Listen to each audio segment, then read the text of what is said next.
అందరికీ శుభోదయం. మేము అల్లుల హచ్చుల్లో నుంచి అక్షర విభాగం చెప్పబోతున్నాము.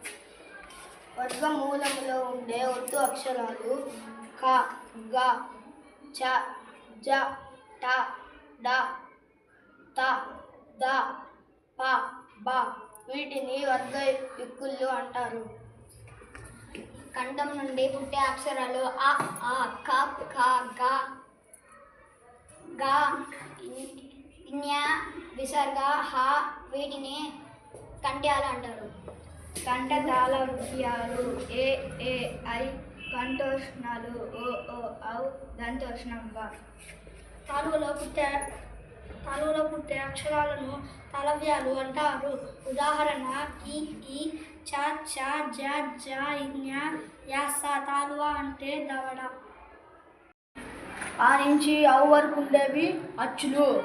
కా నుంచి బండిరా ఉండేవి హల్లులు. కఠినంగా పలికే అక్షరాలు కచట తపలు పరుషాలు.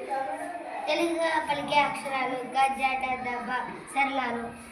ముక్కు సహాయంతో పలికే అక్షరాలు జ్ఞ, ఇని, అన, నా, మా. వాటిని అనునాసికాలు అని అంటారు. పురుష స్వరాలు కాకుండా మిగిలిన హల్లులు స్థిరాలు. సాహ. వీటిని ఊష్మాలు అంటారు.